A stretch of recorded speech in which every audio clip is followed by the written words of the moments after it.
Hello and welcome back. In the previous video we got cut off right at the very end, so we'll continue on.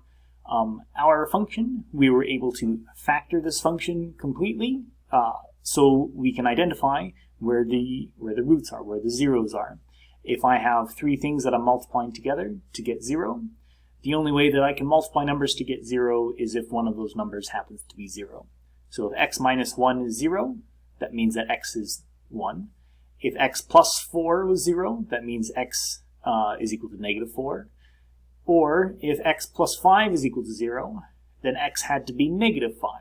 So we have our three solutions are 1, negative 4, and negative 5. So we were able to factor this using some of our information. And furthermore, each one of these numbers is rational. 1 divided by 1, negative 4 divided by 1, and negative 5 divided by 1. And if we come back to the beginning of the question, we wrote down all of the possible rational zeros. And what you'll notice is that 1, negative 4, and negative 5 were in our list. So everything is beginning to match up. Let's do the same thing for another very similar question. Let's find all of the zeros of the function x cubed plus x squared minus 5x minus 2. Again, we'll start by looking at all the possible rational zeros because these ones are the easiest to work with. So what we need are the factors of the constant term, which is negative 2. So 1 divides 2, so we can have plus or minus 1. 2 divides 2, so we can have plus or minus 2. When we look at the factors of the leading coefficient, so the coefficient of x cubed is just 1. The only number that divides 1 is 1 and negative 1, so we can have plus or minus 1. So again, we'll look at all the possible rational zeros.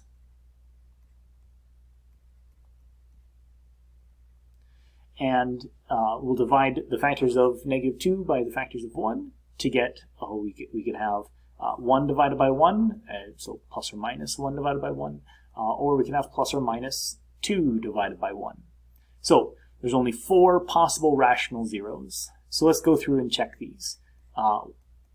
So if I plug in 1 into my function, will I get 0? Well, we'll find out. 1 cubed plus 1 squared minus 5 times 1 minus 2. 1 cubed is 1. 1 squared is 1. Negative 5 times 1 is negative 5. We've got minus 2. 1 plus 1 is 2. Minus 5 is negative 3. Minus 2 is negative 5.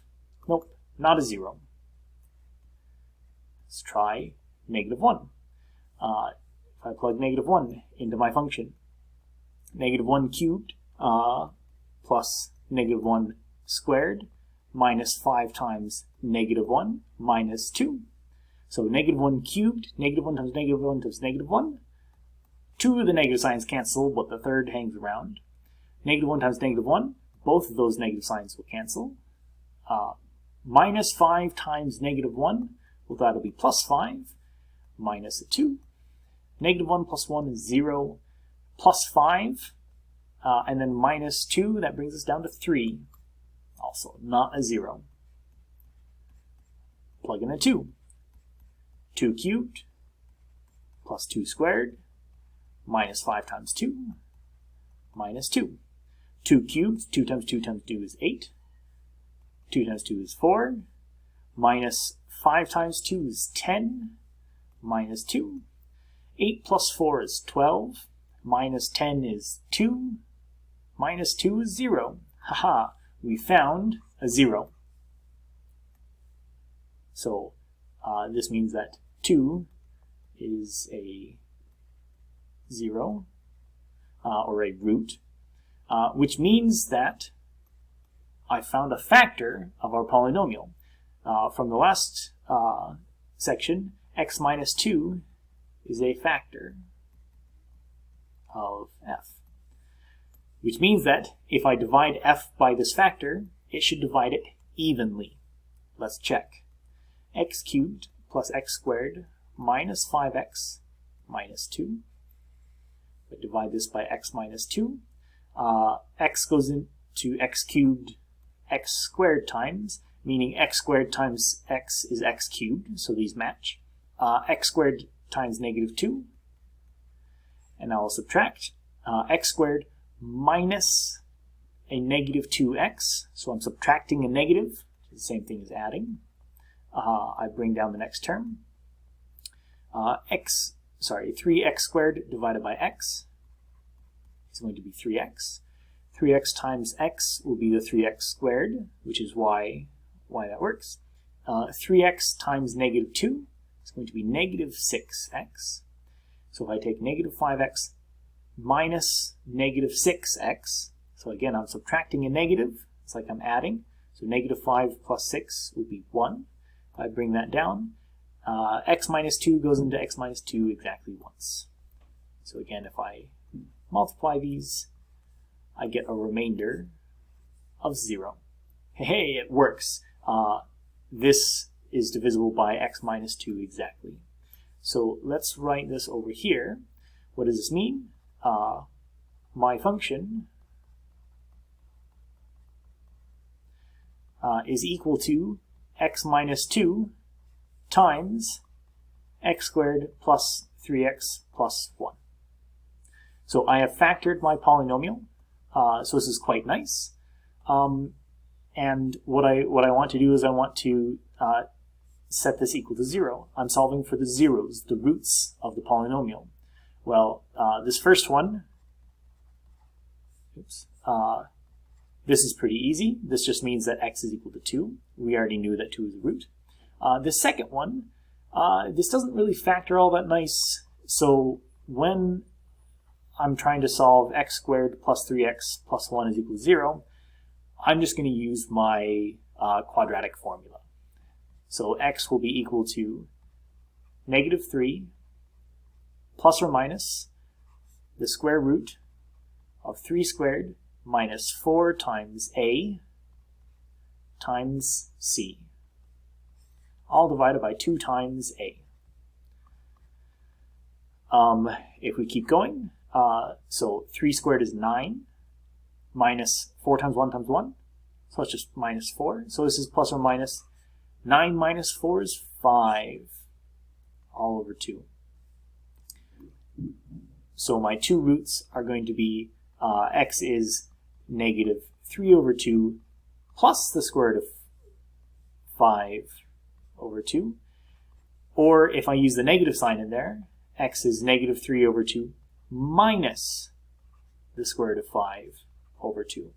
So here are my three roots. What you'll notice is that this one is rational. These guys are not rational. With a square root of 5 in there, these aren't rational. So this was in my original list of possible rational roots, and these guys were not. So again, the steps here, we find a 0 by looking at all the possible rational zeros, the possible rational roots, work through them until we find one, and then factor our polynomial. And then once we get down to a quadratic, we can simply use the quadratic formula, for instance. Now we don't have to factor anymore. What you'll notice is that our polynomials, they'll have n roots. So, by example, this polynomial is degree 3. The highest power of an x is 3. And how many roots did we have? 1, 2, 3. This is always true. Polynomial of degree n will always have n roots.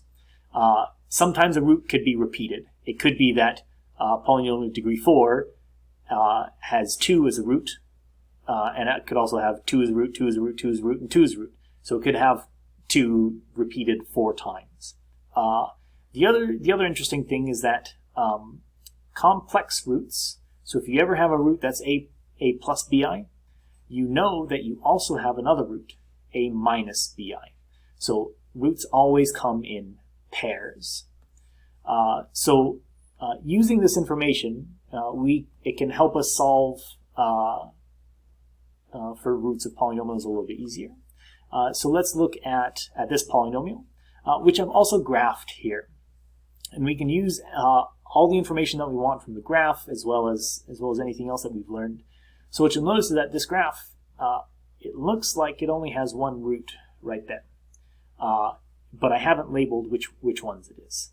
So let's see if we can find some rational roots and then divide so we know exactly what's going on. So we'll look at the factors of 13. Well, 13 is a prime number, so only 1 and 13 divide it, including the positive and negatives. We also need to look at the factors of our first term, of our leading coefficient. So the only number that divides 1 is 1, so we can have plus or minus 1.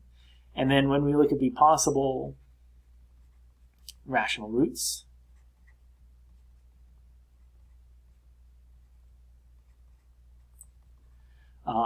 we could have 1 divided by 1, or we can have 13 divided by 1. Okay, so there's only 4 possible rational roots, plus 1, minus 1, plus 13, and minus 13.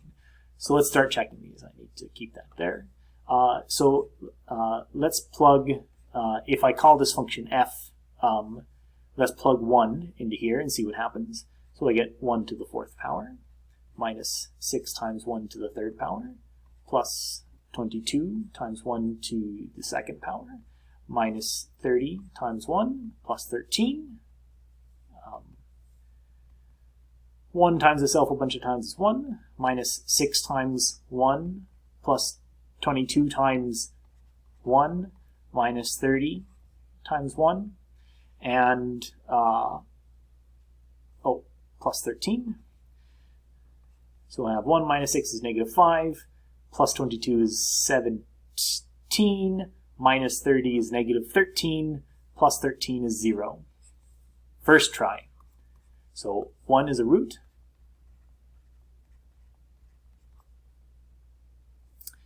So that means that up here, this point right there has to be 1. And we know a little bit more about this as well. Our function comes down, touches 1, and comes up.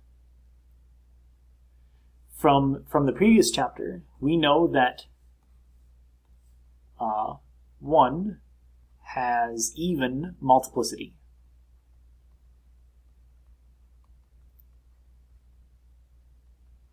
Meaning that 1 is going to be a root of this polynomial an even number of times because it doesn't cross. If it crosses, we know that it's going to be a root an odd number of times. So all we know is that it has an even number of times. So it can't be once, it has to be at least twice.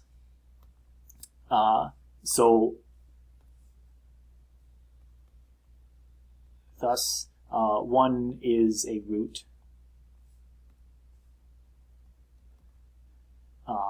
either 2 times or 4 times. Because it has to be an even number, and our function is degree 4, so it will have 4 roots. So we know that it can't have 6 roots, so 1 can't be a root 6 times, it can't be a root 8 times, it's either going to be a root 2 times or 4 times. In the next video, I will factor this a little bit more, and we'll identify if it's a root 2 times or if it's a root 4 times.